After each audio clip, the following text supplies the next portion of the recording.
गेला है, चल निकल यहाँ से। क्या लुढ़क गया लगता है। अबे करना क्या है, सीआईडी को फोन कर दे।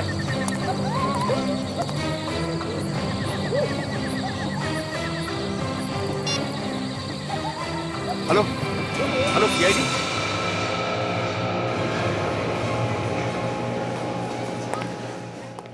इस मोबाइल के बैटरी ने तो परेशान कर दिया है। पता नहीं ये बैटरी कहाँ मिलेगा।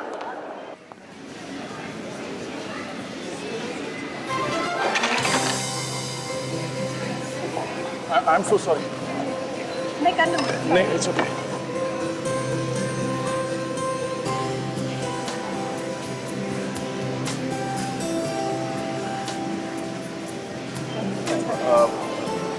थैंक्स। आप ठीक तो है ना? हाँ मैं ठीक हूँ। कितना हैंडसम है यार। इतनी जल्दी भी क्या थी, इतनी देर बात तो कर लेती। शट अप प्रिया, तुम यहाँ शॉपिंग करने आई ये सब। चलो।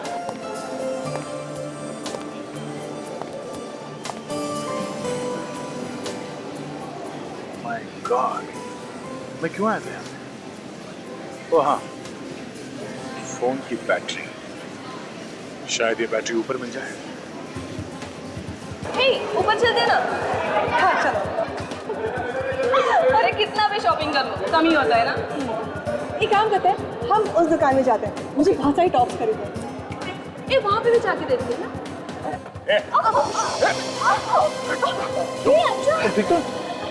अंशा कुछ हुआ तो नहीं? I'm fine. ओके? चलो। अंशा क्या यार? I'm fine. अंशा बहुत दर्द हो रहा है। शायद मोच आ गई है। चलिए आपको हॉस्पिटल लेके चलते हैं, किसी डॉक्टर को दिखाते हैं। चलो। आइए। I'll manage. देखो चल। Excuse me. हाँ विजय। क्या? खून? जोर से लगा क्या? कहाँ पे? ओके, ठीक है मैं पहुँचता हूँ। ओह शिट, मोच आई शायद। अभिजीत, थोड़ी देर हो जाएगी आने में। मैं आके बताता हूँ तुमको, ठीक है? ओके। आप चलिए, मैं हॉस्पिटल लेके चलता हूँ आपको। ओके? we'll manage. देखिए, आपके पैर को चोट लगी है, कुछ भी हो सकता है, डॉक्टर को दिखा देते हैं। चलिए, मैं छोड़ देता हूँ हॉस्पिटल। संभाल के। आज 9 बजे दोस्तों के साथ फिल्म देखने का प्लान था। पर 9 तो बज गए। हाँ जी, प्लान कैंसिल।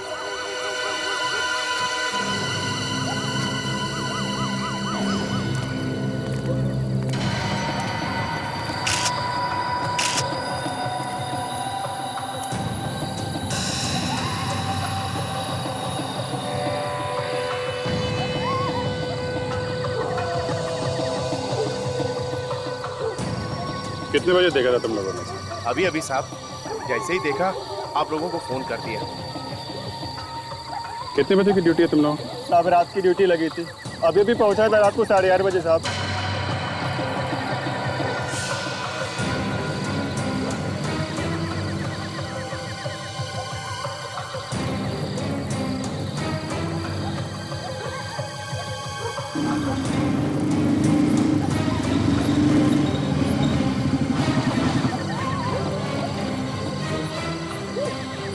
आगे ठीक ठाक है? हाँ यार, वो मॉल में एक छोटा सा एक्सीडेंट हो गया था। जिसका एक्सीडेंट हुआ उसे हॉस्पिटल में छोड़ के आया। कुछ नहीं नॉलेज बेचारा था। अभी तक तो पता नहीं चला है, बस खाली यहाँ चेहरे पे नीलापन है। पॉइजनिंग तो नहीं है? नहीं, ये हाथ और नाखून ये सब तो ठीक ठाक है। खाली यहाँ गले में ये देखा कैसा निशान? अजीब सा डिजाइन बना हुआ है। पता नहीं किस चीज से गला घोट दिया। ये है कौन, देखते हैं।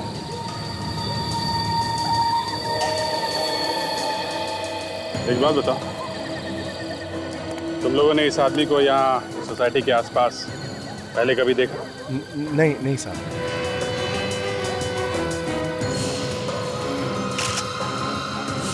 सीनियर सिटीजन अभिजीत, आधा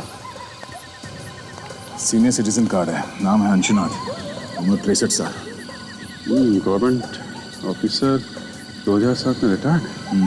एड्रेस भी लिखा है। हेलो, जी हाँ बोल रहा हूँ। खून कहाँ पे? पार्किंग लॉट में। ओके ठीक है हम लोग आते हैं। यार एक और खून हो गया। दो खून एक ही टाइम? हाँ, काम करो तुम वहाँ पार्किंग लॉट में जाके देखो क्या चक्कर है। तब तक मैं देखता हूँ यहाँ आसपास कुछ सबूत मिलता है क्या। ठीक है चलो।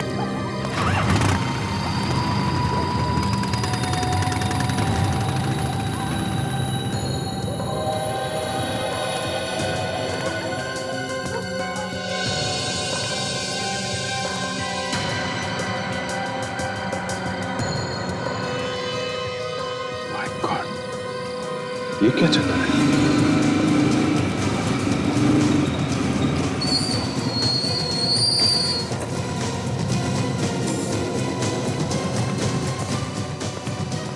अब थोड़ा दूर खड़े रहिए प्लीज।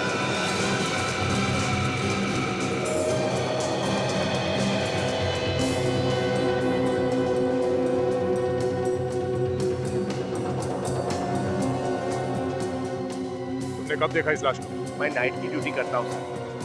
अभी जब राउंड लेने आया तो देखा यहाँ पे ये पड़ा हुआ। एक आदमी का खून हो गया और आपको पता भी नहीं चला। कुछ तो सुना होगा आपने, कुछ तो देखा होगा। मेरा यकीन कीजिए सर, ना कोई चीखा ना चिल्लाया। मुझे कैसे पता चलता?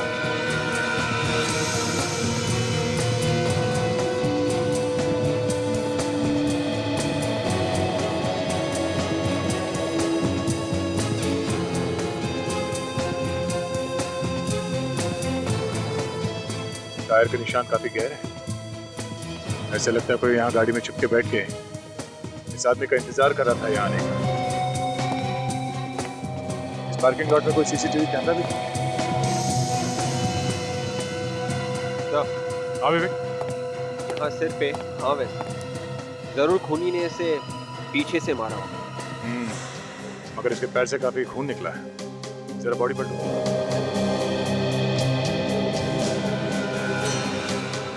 ये तो केशव सर है। इसी बिल्डिंग में इनका ऑफिस है सर। अच्छा देखा विवेक, इसके जान की नस काटी है। शायद इस नस काटने की वजह से इतना सारा खून बह गया और उसी की वजह से इसकी मौत हो गई। मतलब सर खूनी ने इसके पैर की नस काटी और उससे सिर पे भी मारा। मगर कोई ऐसा करेगा क्यों? और इस आदमी ने मरने से पहले चिल्लाया क्यों नहीं? ये बात मेरी समझ में भी नहीं आ रही विवेक। कुछ तो गड़बड़ है इस खून में। अब इसका जवाब तो डॉक्टर सालुंखे ही देंगे।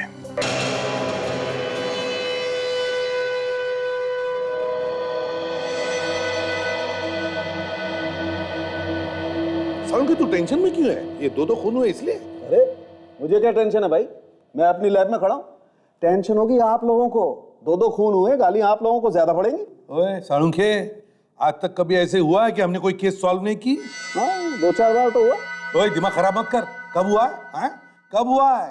तब हुआ है ना जब तुम अपने हाथ ऊपर कर देते हो, कहते हो कि भैया मुझसे अब कुछ नहीं होता है, तब हम पिट जाते हैं। अच्छा मतलब मैं विलेन हूँ?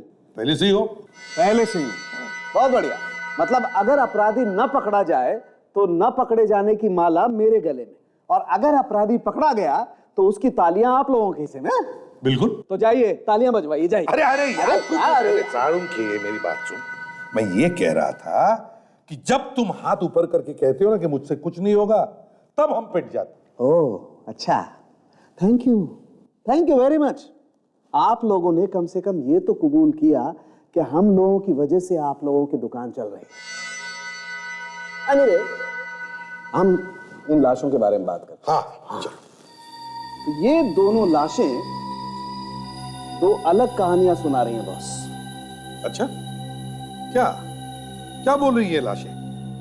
ये दोनों खून एक ही आदमी ने किए हैं, है ना?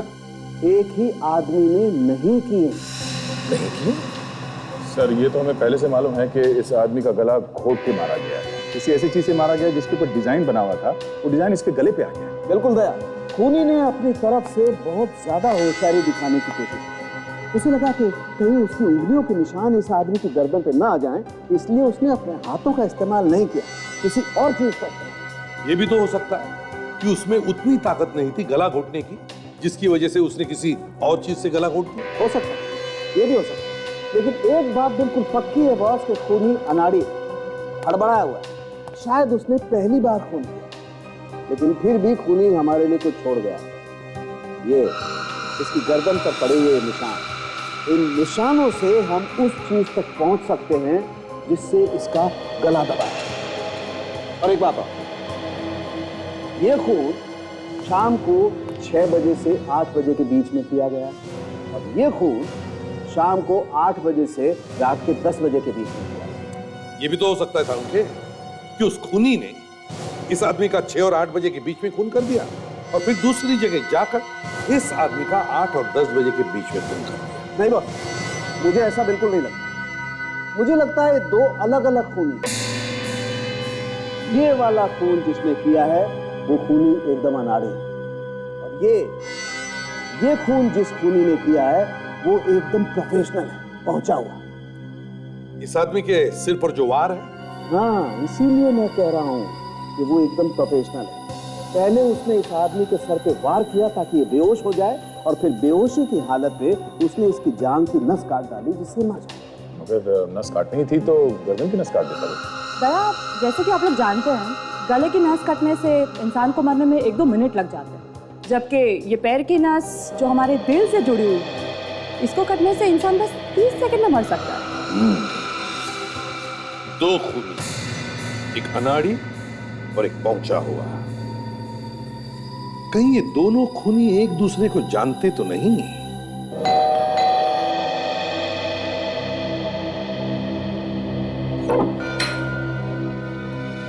जी हम लोग सीआईडी से और अंशुनाथ जी के खून के बारे में पूछताछ करनी।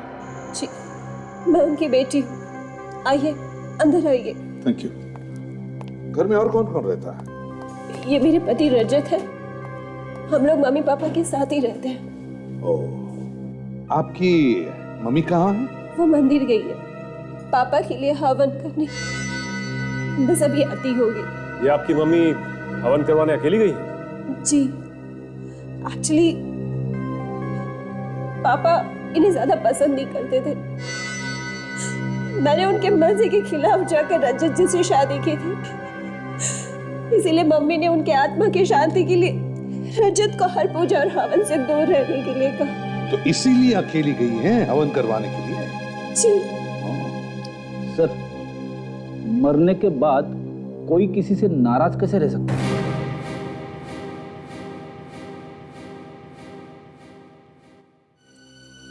रजत जी, जरा बताइए, कल शाम को 6 और 8 बजे के बीच कहाँ थे आप? मैं? जी हाँ, आप कहाँ थे? लेकिन आप ये सब मुझसे क्यों पूछ रहे हैं? वो इसलिए क्योंकि इनकी पिताजी का, अंशुनाथ जी का खून हुआ है कल शाम 6 और 8 बजे के बीच। सर, आप मेरे पति पे शक कर रहे हैं, वो भी मेरे पापा के खून के इल्जाम में। वो इसलिए क्योंकि आप ही ने बताया था ना कि आपके पिताजी और इनकी बनती नहीं थी। पर सर, कोई बात नहीं बता। अगर कातिल को पकड़ने में इन्हें इससे कोई भी मदद मिलती है तो पूछने दो इन्हें। सर, कल शाम को 6 और 8 के बीच में मैं अपने दोस्त के साथ एक बार में बैठा था। वहां का बिल शायद अभी भी मेरी बैंक में है, मैं लेके आता हूँ। जल्दी।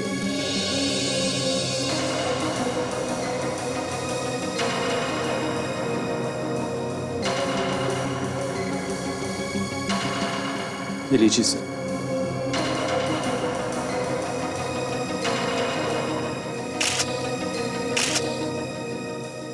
काजल, सर एक बात और है, शायद इससे आपको कुछ मदद मिले। बताइए। पापा ने काफी लोगों को पैसे उधार दे रखे थे और उनमें से कोई भी उन्हें पैसे लौटा नहीं रहा था। पापा इस बात को लेके काफी परेशान थे। पैसे उधार दिए थे? किसे? कौन थे वो लोग, जानती हैं आप? वो सब पापा के पुराने दोस्त थे। वो किसी आश्रम में हर फ्राइडे की रात को मिलते थे। अच्छा, कहाँ है ये आश्रम?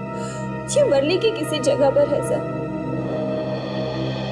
विश्वनाथ जी के पुराने दोस्त जिनको उन्होंने पैसे उधार दिए और फिर हर शुक्रवार को एक आश्रम में मिलते हैं वर्ली में। इस आश्रम में जाकर देखना पड़ेगा।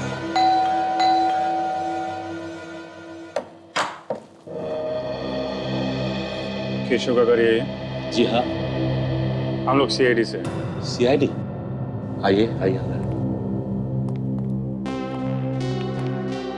साहब, ये लोग सीआईडी से हैं, आप लोगों से मिलना चाहते हैं। जी कहिए। माफ कीजिए आप लोगों को तकलीफ दे रहे हैं, लेकिन हमें केशव के बारे में आपसे कुछ बातचीत करनी है। जी बोलिए। मैं ही केशव का पिता हूँ। ये मेरी पत्नी, ये मेरा छोटा भाई, ये उनका बेटा और ये उनकी पत्नी। देखिए हम जानते हैं कि आप लोगों पे क्या बीत रही होगी, पर ये जानना बहुत जरूरी है कि केशव की किसी के साथ कोई दुश्मनी थी? केशव की दुश्मनी हो ही नहीं सकती थी। सोने के जैसा दिल था उसका, किसी से कोई लड़ाई झगड़ा वगैरह कुछ नहीं था। दुश्मनी नहीं तो कोई ऐसा आदमी जिसके साथ उसकी बनती ना हो? मुझे तो ऐसा कोई आदमी याद ही नहीं आता जो केशव भैया को पसंद ना करता हो। हाँ बेटे, तुम्हें कैसे याद आए? बिरजू, एक मिनट आप रुकिए उधर। ये जो अभी आपने कहा कि आपको कैसे याद आएगा, ये क्यों कहा आपने? क्यों नहीं याद आएगा इनको? बस ऐसे ही बोल दिया था। नहीं, कोई तो कारण होगा। क्या बात क्या है? केशव जी का इनके साथ रोज किसी न किसी बात पे झगड़ा होता था। किस बात पे झगड़े होते थे केशव के साथ? ऐसी तो कोई बात नहीं थी। सर मैं बताता हूँ। कपिल ना केशव के बिजनेस में काफी दखल अंदाजी करता था। ये बात केशव को बिल्कुल पसंद नहीं थी। इसी बात पर कभी कभी बहस हो जाती थी बस। कपिल जी, कल रात 8 से 10 बजे के बीच में आप कहाँ थे? आप मुझ पर शक कर रहे हैं? देखिए, आप इस तरह मेरे बेटे से बात नहीं कर सकते। मैंने सिर्फ एक सवाल पूछा है, उसका जवाब दो। कल रात 8 से 10 बजे के बीच में तुम कहाँ थे? मैं कल शाम को अपने दोस्त देवांग के घर पे था। देवांग के यहाँ? लेकिन कल जब अपनी बात हुई थी तब तो तुमने कहा था कि तुम मयूर के यहाँ हो। वो मेरा मतलब है कि मैं देवांग के घर गया जरूर था, पर वो मिला नहीं तो मैं मयूर से मिलने चला गया। अच्छा, इस फैमिली बिजनेस के अलावा ये केशव किसी एड एजेंसी में भी काम करता था? जी हाँ, वो एक एड एजेंसी का मालिक भी था और पिछले काफी दिनों से वो काम को लेकर परेशान रहता था। उसका एक पार्टनर भी है, आलोक। आलोक? ठीक है, इस आलोक से भी मिल लेते हैं। सर, इस आलोक को जरूर कुछ पता होगा। देखते हैं।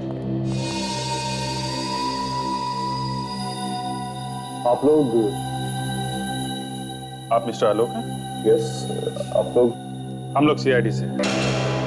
आपको तो मालूम ही होगा कि केशव का खून हो गया है। जी हाँ, मुझे मालूम है। बस उसी सिलसिले में कुछ पूछताछ करनी है आपसे। It's such a shock. कल तक जो मेरी बगल वाली कुर्सी पर बैठा करता था, वो अचानक यकीन नहीं होता। केशव की खूनी को पकड़ने के लिए किसी भी तरह की मदद चाहिए, मैं करने को तैयार हूँ। Excuse me sir. सर, ये कुछ अर्जेंट पेपर्स हैं, क्लाइंट्स को भेजने हैं, आपके सिग्नेचर।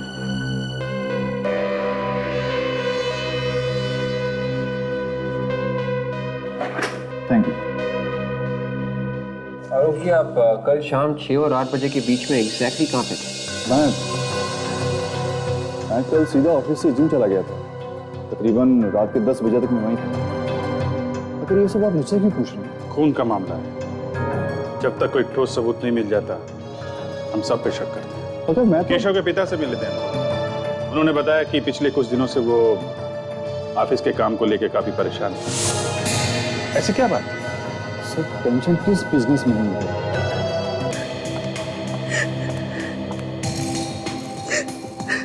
एक्सक्यूज मी, क्या हुआ?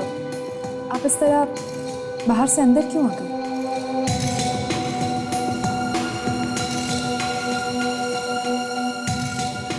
काफी परेशान कर रही है। देखिए, ऐसी कोई बात हो जो आपको बतानी है केशव के बारे में? केशव और मैं एक दूसरे से बहुत प्यार करते थे और बहुत जल्द हम लोग अपनी शादी की बात अपने घर वालों से करने जा रहे थे। I'm really sorry, लेकिन ऑफिस में कोई ऐसा हो जिस पर आपको शक हो, ऐसा कोई जिससे केशव का लड़ाई झगड़ा हुआ हो? केशव सिर्फ एक इंसान से हमेशा परेशान रहते थे और वो है ये आलोक। आलोक और उनकी सोच कभी नहीं मिलती थी। हर रोज किसी न किसी बात पर ये दोनों बहस करते रहते थे। लेकिन ये आलोक तो कह रहा था कि वो दोनों बहुत अच्छे दोस्त थे। झूठ बोल रहा है ये आलोक। केशव तो उससे सीधे मुंह बात तक नहीं करते थे। उन्हें शक था कि आलोक कंपनी के पैसे में हेरा फेरी कर रहा है। अच्छा। और जब से केशव गए हैं ना मैम, तब से इस आलोक ने अपने कैबिन का लॉक तक चेंज कर दिया है। मुझे तो लगता है कि आलोक कुछ छुपा रहा है। मैम यकीन मानिए, इसी ने मेरे केशव को मारा, इसी आलोक ने। ये आप इतना यकीन के साथ कैसे कह सकते हैं? कोई सबूत है आपके पास? सबूत ही तो ढूंढने की कोशिश कर रही हूँ, लेकिन मैं उसके कैबिन में अंदर जा नहीं पा रही।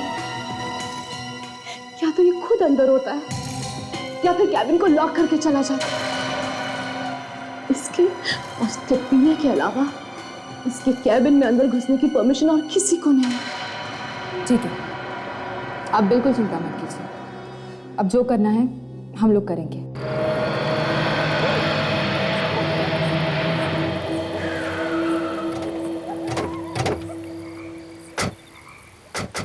तो यही वो आश्रम है जहाँ अंशुनाथ जी अपने दोस्तों से मिलने हर शुक्रवार की शाम को आया करते थे। रुको, ये आश्रम है। जूते पहन के जाओगे तो पाप लगेगा। हमें जूते उतार के अंदर जाना चाहिए। ठीक, चलो।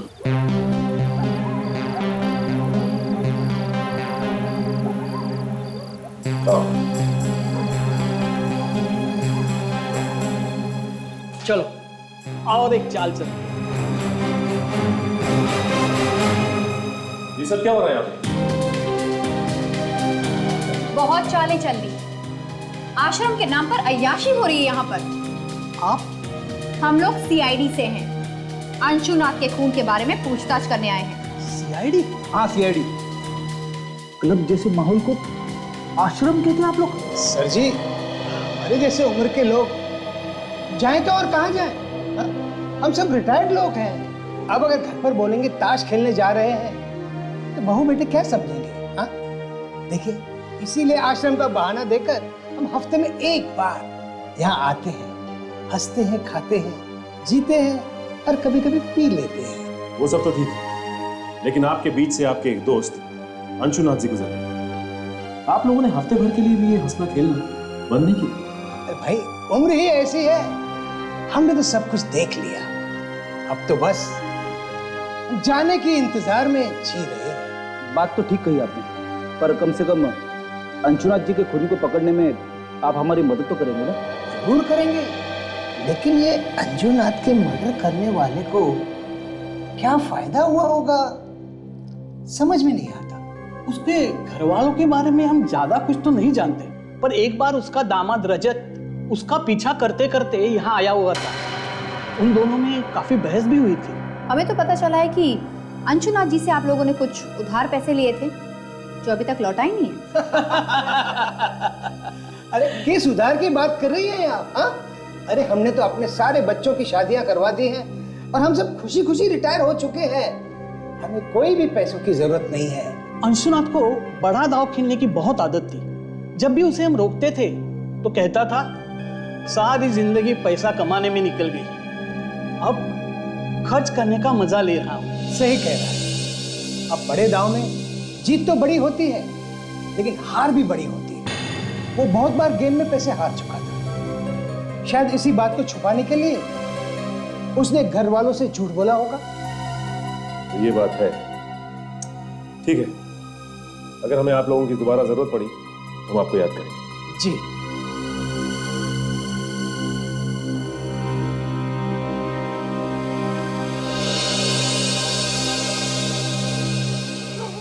तो मिस रजत को आश्रम की बात पता थी, इसने हमें घर पे क्यों नहीं बताया? हाँ, अगर पहले बता देता तो जूता उतारने की बेवकूफी ना करते। सब हो ना हो, ये रजत हमसे जरूर कुछ ना कुछ छुपा रहा है। रजत, ये रजत काफी टेढ़ा आदमी लगता है। संगीत बार में से पता चला है कि उस शाम को 6 बजे से लेकर 8 बजे के बीच ये रजत वहीं पर बैठ कर ड्रिंक कर रहा था।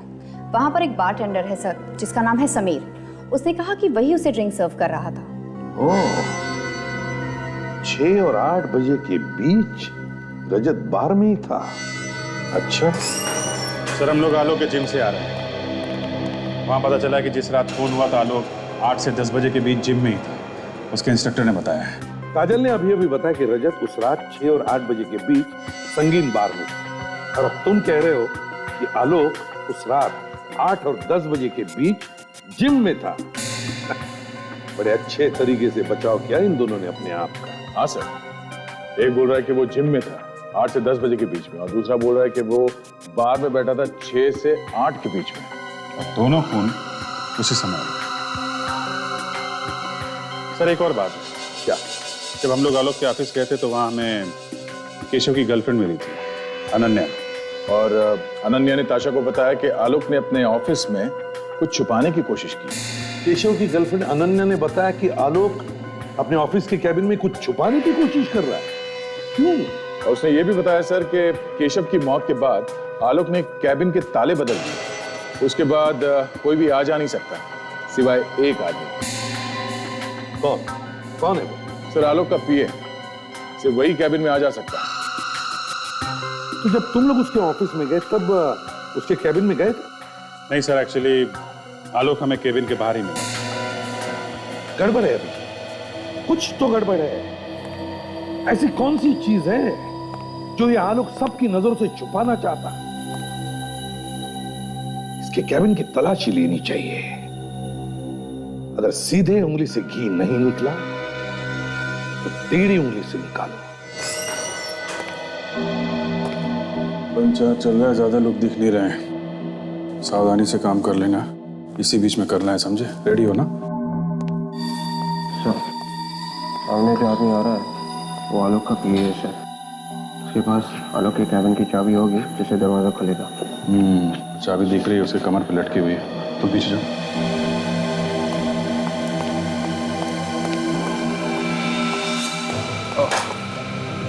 संभाल के लगी तो नहीं आपको? नहीं, it's okay, सर। अरे आप तो वो आलोक जी के पीए हैं ना? जी हाँ सर, आपने पहचान लिया मुझे? क्यों नहीं। कल आलोक जी से बात हो रही थी तो आप आए थे वो कुछ असाइनमेंट कराने के लिए। जी हाँ। अच्छा सर, ये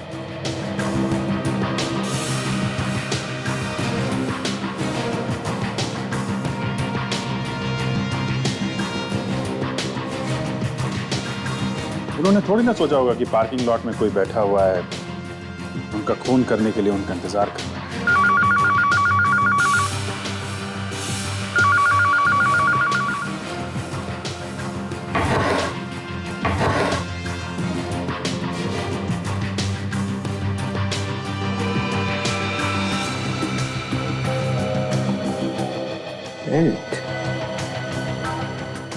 एक मिनट।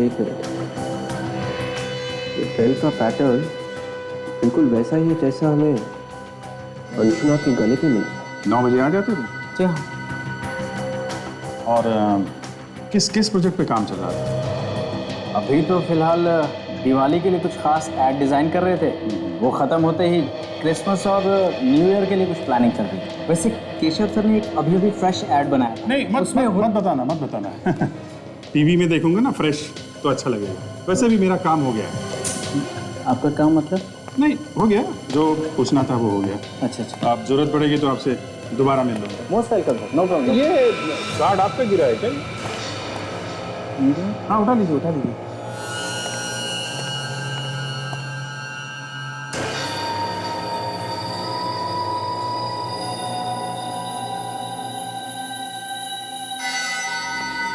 ये है वो बेल्ट जो आलोक सबकी नजरों से अपने कैबिन में छुपा के रख रहा था। और सर डॉक्टर सालोके ने भी कंफर्म किया है कि ये वही बेल्ट है जिससे अंशुनाथ का खून हुआ है। ये वही बेल्ट है जिससे अंशुनाथ का खून किया गया, मगर ये बेल्ट आलोक के पास कैसे?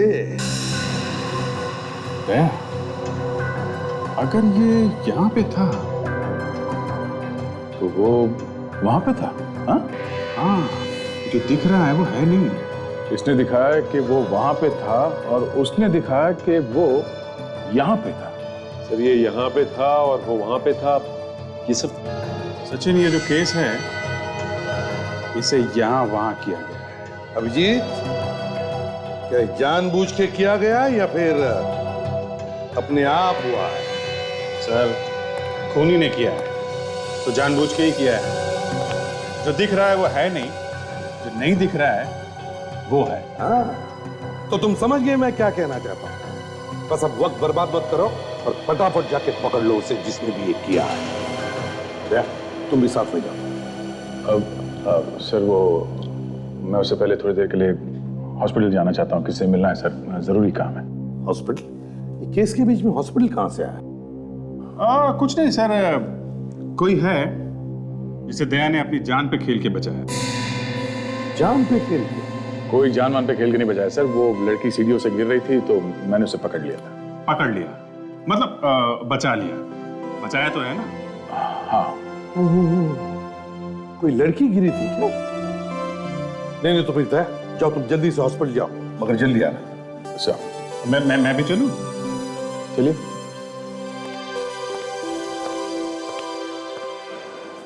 अच्छा, तो यहाँ पे है तुम्हारी अंशा। सिर्फ अंशा अभिजीत, कोई मेरी अंशा नहीं। और प्लीज अंदर कुछ इधर उधर की बातें मत कर देना। मैं तुम्हें कल लेने जरूर आऊंगा। ठीक है, बाय। नहीं, मैं क्या बोलूंगा, तुम लोग बातें करना, मैं तो देखता रहूंगा। अंदर चलो तो सही।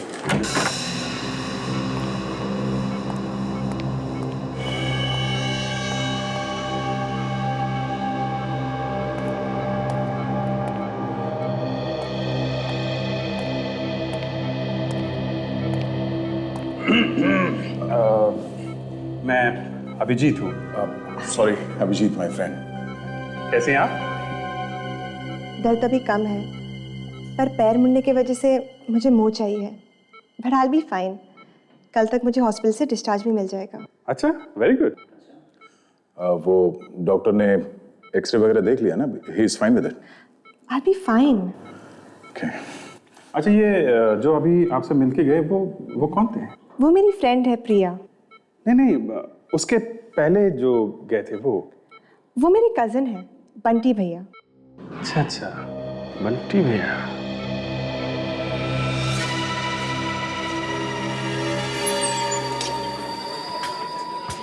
वो रहा समीर वही बार्टेंडर है जिससे हम उसे मिले थे। उस रात जब रजत यहाँ आया था और अंशुनाथ का खून हुआ था, समीर ही यहाँ। अरे मैडम आप? समीर, हमें तुमसे कुछ पूछना है। मैडम, रजत के बारे में जो कुछ भी मुझे मालूम था वो सब कुछ मैंने आपको बता दिया।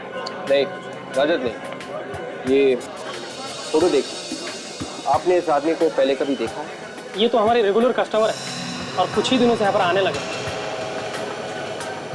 कुछ ही दिनों से मतलब कब से?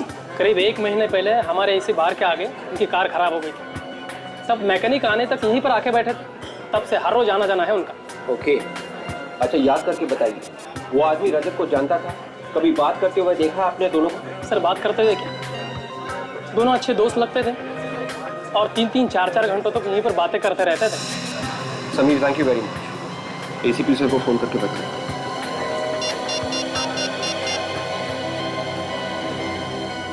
हेलो सर, आपका शक बिल्कुल सही निकला। सर, मैं केशव के खूनी को किसी भी कीमत पर सजा दिलवाना चाहती हूँ और उसके लिए मैं आपकी हर तरीके से मदद करने के लिए तैयार हूँ। गुड। देखो आनंद, उसके खिलाफ सबूत तो हमारे पास है, मगर हम चाहते हैं कि तुम उसे खुद फोन करके यहाँ बुला लो। उससे कहो कि वो सबूत तुम्हारे पास है और तुम एक कीमत पर ही वो लौटाने के लिए तैयार हो। मगर सर, ये तो बहुत... कुछ नहीं होगा, घबराओ मत, समझे? देखो, सबूत ढूंढने की कोशिश करेगा और जब उसे कमरे में सबूत नहीं मिलेगा तो अपने आप को बचाने के लिए भागने की कोशिश करेगा और वो तुम्हारे पास आएगा। सबूत लेने के लिए और हमारे जाल में फंस जाएगा, समझे? कुछ नहीं होगा, तुम्हें घबराओ मत। चलो जल्दी से फोन करो उसे। जी सर। करो। हेलो, मैं अनान्या बोल रही हूँ। मुझे पता है कि इस वक्त तुम क्या ढूंढ रहे हो। वो सबूत जो तुम सबसे बचाने की कोशिश कर रहे थे, वो अब मेरे पास है और बहुत जल्द मैं उसे सीआईडी के पास भेजने वाली हूँ। अब तुम बच नहीं सकते। सीआईडी? नहीं अनन्या, मेरी बात सुनो, ऐसा मत करो प्लीज। तुम्हें इसकी जो कीमत चाहिए मैं चुकाने के लिए तैयार हूँ। प्लीज सीआईडी के पास मत जाओ। कीमत? वाओ, मेरे बोलने से पहले ही तुमने कीमत की बात छेड़ दी। मुझे तुम्हारे सबूत के लिए पूरे 50 लाख रुपए चाहिए। 50 लाख? देखो, हाँ, रकम की मत सोचो, अपनी जान के बारे में सोचो, वरना बिना टाइम वेस्ट किए मैं सीआईडी के पास चली जाऊंगी, समझे ना? नहीं, ठीक है, मैं तैयार हूँ। मुझे 2 घंटे में मिलो। मैं तुम्हारे पूरे पैसे कैश में दे दूंगा। प्लीज वो सबूत किसी और को मत दिखाना। मैं इतनी बेवकूफ नहीं हूँ। अच्छा, कहाँ मिलना है? मैं तुम्हें जगह का नाम एसएमएस कर दूँ। सर वो तैयार हो गया, हमें उसे एक जगह का नाम एसएमएस करना होगा। Very good Ananya. अब देखो शिकारी कैसे खुद शिकार बनकर हमारी जाल में फंस जाएगा।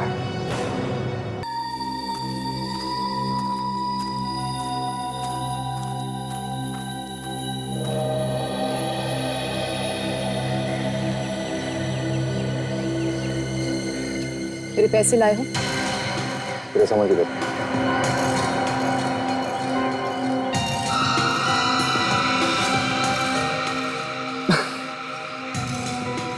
जितना मैंने तुम्हारे बारे में सोचा था, तुम उससे बहुत आगे निकली। केशव से बहुत प्यार करती थी ना तुम।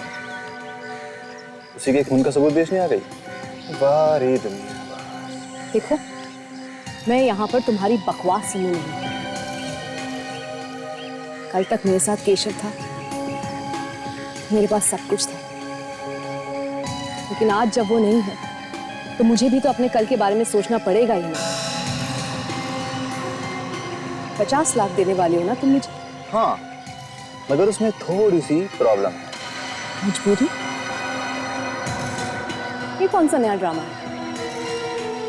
देखो, वैसे भी बहुत कुछ हो चुका है। 50 लाख देने को तो मैं तुम्हें अभी दे सकता हूँ, मगर मुझे इस चीज पर यकीन नहीं कि 50 लाख रुपए लेकर तुम सीधे सीआईडी के पास चली जाओगे। मेरा सारा राज तो खुल चुका ना तुम्हारे सामने। क्यों?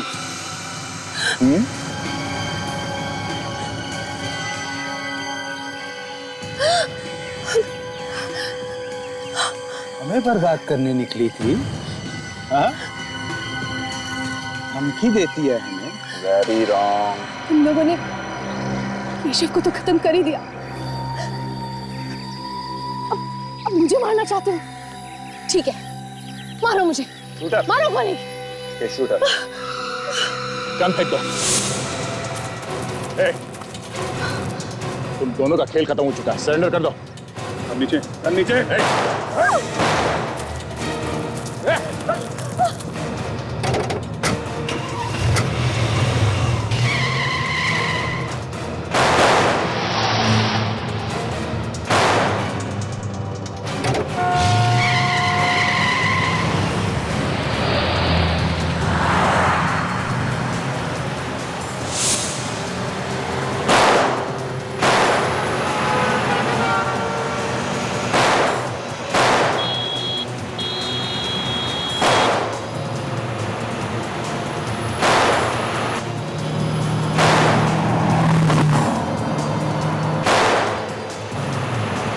आखिर लड़की ने फंसा ही दिया ना। ओह माय गॉड, क्या हुआ? लगता है टायर पंचर हो गया। टायर पंचर हो गया? हाँ, क्या बात कर रहे हो?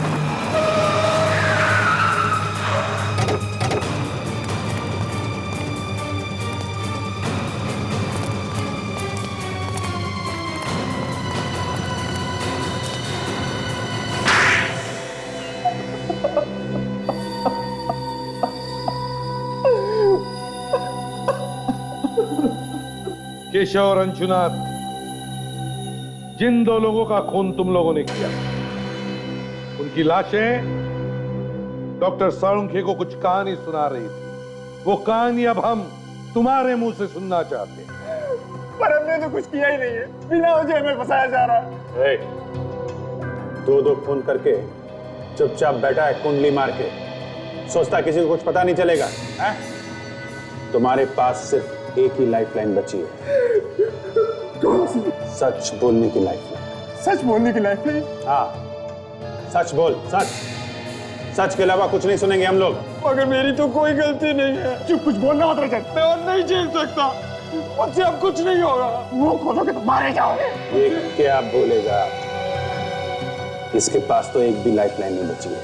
मैं सब कुछ भूल गया, मुझे कुछ याद नहीं है। हो, बेचारा सब कुछ भूल गया है। चलो हम तुम्हें याद दिलाते हैं। दया, जरा दिलाओ याद इसे।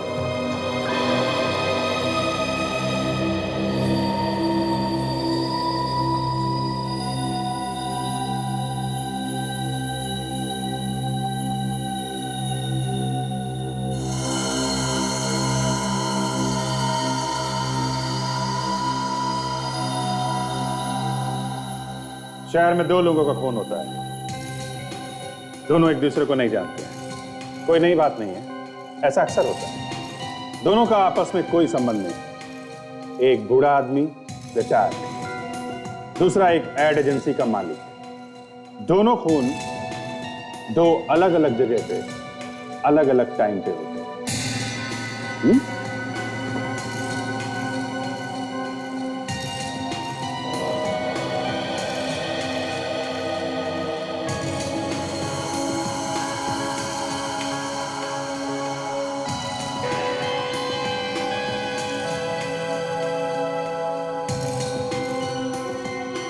और शक दो लोगों पे जाता है।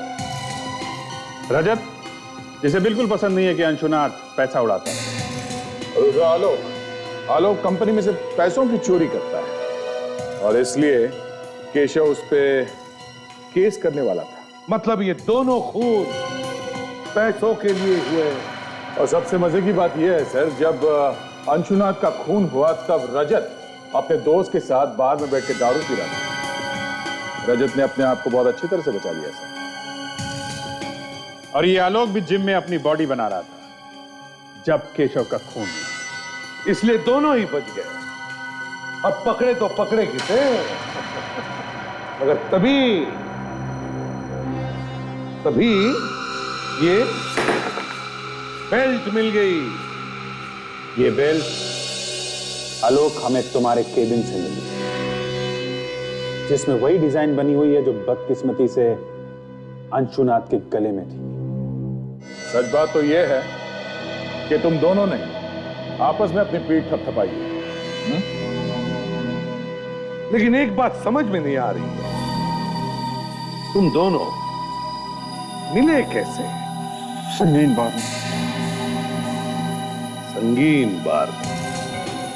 इसकी बातों में आ गया था सर, और मैंने अपने हाथों से केशव को मार डाला। मुझसे गलती हो गई, प्लीज मुझे माफ कर दीजिए। वाह, और इन दोनों ने आपस में मिलके एक दूसरे का काम कर दिया सर। 6 और 8 बजे के बीच में आलोक ने अंशुनाथ का खून किया। उसके बाद वो खुद जिम में गया, वहां पे कसरत करने में जुट गया। और 8 से 10 के बीच में तुमने केशव को मार दिया, और किसी को शक ना हो इसके लिए सबके सामने बैठ के दारू पीने लगे। हा? पर सर, इन दोनों ने एक दूसरे के लिए खून किया क्यों? क्योंकि विवेक किसी को भी शक नहीं होगा। तू मेरा काम कर, मैं तेरा काम करूंगा। दोनों भी गुनहगार। दोनों अगर एक दूसरे के खिलाफ कुछ बोलेंगे तो दोनों भी फंस जाएंगे। सर प्लीज मुझे माफ कर दीजिए, मुझसे गलती हो गई, मुझे माफ कर दीजिए प्लीज। अब जिंदगी भर जेल में बैठकर माफी मांगोगे ना, तो भी तुम्हें कोई माफ नहीं करेगा। मगर सर, एक बात समझ में नहीं आई, आलोक ने सबसे छुपाकर इस बेल्ट को अपने ऑफिस में क्यों रखा था? रजत पे मुझे भरोसा नहीं था, इसीलिए इस सबूत को मैंने अपने पास रखा था। पता नहीं ये सबूत आप लोगों के हाथ कैसा लग गया। ये बेल्ट हमारे हाथ कैसे लगा, ये सोचते बैठना जेल में तब जब तक फांसी का ऑर्डर नहीं आता।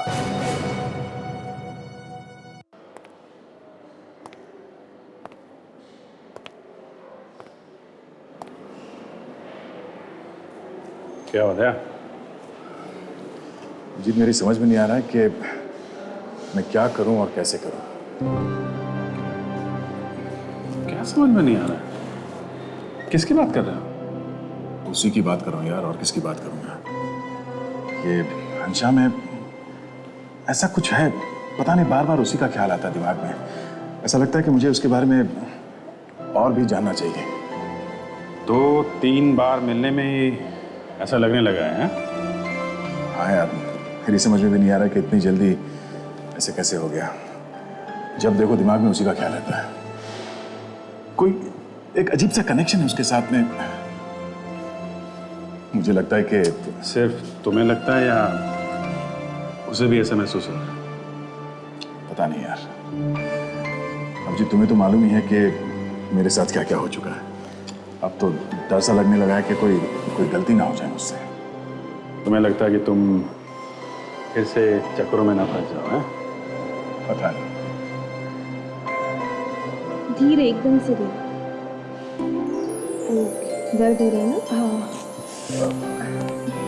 हाय। हाय। क्या कहा डॉक्टर ने? 1 हफ्ते में एकदम ठीक हो जाऊंगी, बिल्कुल पहले जैसे। बस तब तक चलना फिरना थोड़ा कम करना पड़ेगा। ये तो अच्छी बात है, तुम्हें रेस्ट की जरूरत है। You should take rest and take care also. I will drop you.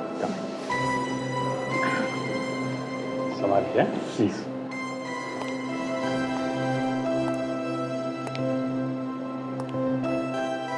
धीरे से। वहाँ जाना। बहुत ज्यादा दर्द हो रहा है? नहीं, हल्का हल्का।